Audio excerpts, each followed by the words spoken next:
I met a gypsy. I think I would dedicate most of that just to my rookie season. Like, I feel like I've experienced so many ups and downs already that that it kind of just, it set the way for where I'm at now in a way. You know what I mean? Like, I felt like I was at the lowest of lows my rookie season, and honestly, me training myself to like rethink how I was in amateurs. Like in amateurs, like I had some really good competition, but I went up into the line like thinking, you know what I mean, like I'm gonna get the whole shot and I'm gonna win. Yeah. And so I had to like put myself back into that same mindset of when I was just in B class or A class or whatever, and just that type of thought process and training myself to like believe again, like really put me to where I'm at now, because I had some pretty bad races where, you know what I mean, whether it's my fault or not, I went down and had a really bad performance after having a good moto. And those are easily like things that happen over race days where you could just put yourself down super quick. And this year I was like, I felt like so like seasoned, you know what I mean? Like in a ways where like I took the licks and I was like, you know what, I'm ready for next weekend. So I felt like that was like the biggest thing for me, is just like mentally training more so than like riding. Yeah. What was it about that rookie season that was so tough?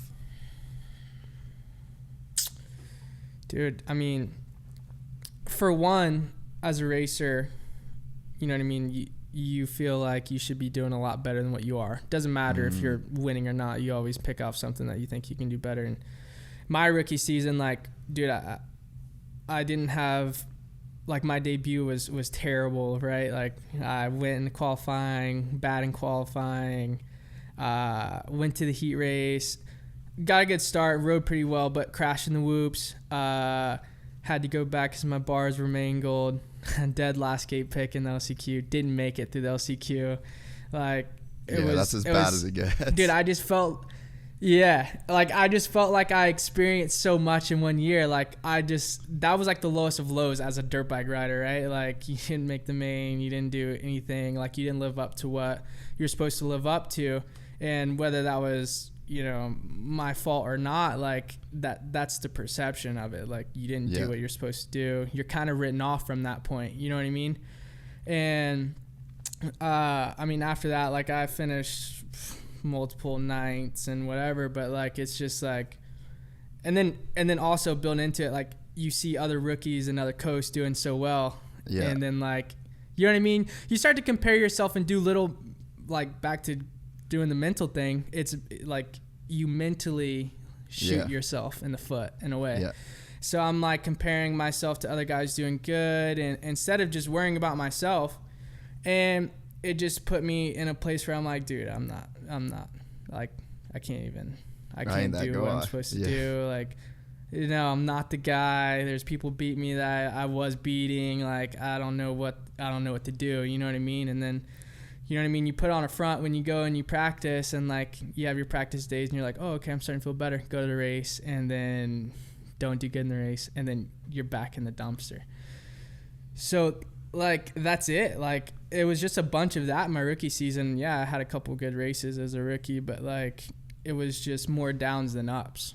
Yeah, and I mean, it's so hard, I think, because the way that the industry has been for the last few years, it's like everybody's looking for the Villapoto. Everybody's looking for the Dungey. Like, the expectation of being a rookie is like, oh, you just go do what Villapoto did. And then you win 3 lights titles, and then you win 4 450 titles, and then you retire and ride off into the sunset. And it's like, that's kind of, we've just lived through this insane era of, you know, these guys that have just come and completely dominated from their rookie season onwards. You know, you go like Stewart, Carmichael, then you go Stewart, and then you go Villo, Dunge. Like, that's like a fucking 15-year span of these guys that just like come in, they show up, they blow up, they take all the cash, and then they dip. Yep. And it's just like, it's kind of hard because, I mean, you're comparing yourself to what those guys did, but also that's what the industry's doing. The industry wants that shit. Mm-hmm.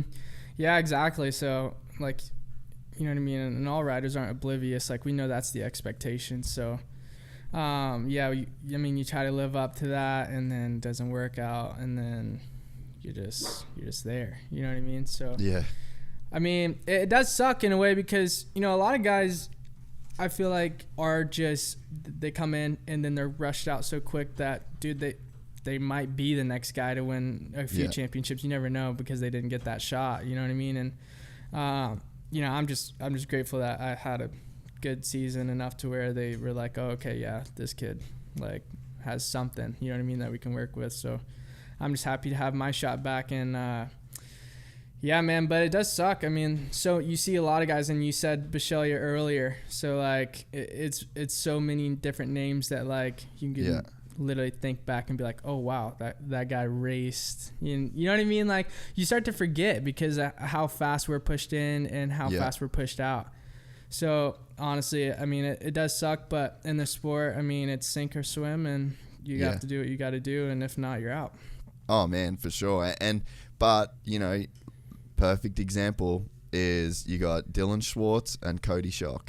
You know, you got these two privateer dudes that are, you know, they're obscure guys. They're not guys that have been considered for factory rides in the past, and you know, they've found a way to grind and make it happen. So I mean, I don't know, hopefully I guess the industry will just change as time goes on, because I just don't know that we're going to be able to get those guys. Like even you look at Jet, like, I mean, you know, you've raced the guy, like that's a really talented dirt bike rider. And I mean, he ain't winning every single moto, and he ain't, you know, like he just won the title, and, you know, he would be considered like one of those kind of talents. And it's like, even for him that's considered in that way, like it was not easy to win that shit. Yeah. Yeah. No, I mean, it's just a testament to like what you were saying earlier about how deep the class is. You know, I mean, you know, he is what everybody says a generational talent, right? And he is really talented on a dirt bike. And you know what I mean? Like you said, he doesn't win all the races, and that's because literally everybody's putting in almost the same amount of hours, the same amount of work, and everybody is like dedicating, you know what I mean? And it just shows. I mean, everybody, like what was it? It was like 7 different winners this season or whatever in outdoors or something like that. Like it's just we're all right there. And it also shows, like, you know what I mean, someone who can be a top dog one weekend, get a bad start, and then all of a sudden completely flipped. You know what I mean? And I just think we're all right there, and we're all fast, and we're all fit, and it just goes to show like a start is pretty much everything in a 250 class right now, because we're all on it. If you enjoyed this content, please like and subscribe. And to listen to the full 3-hour podcast, search Gypsy Tales in your favorite podcast platform or click the link in the description below. Gypsy Gang.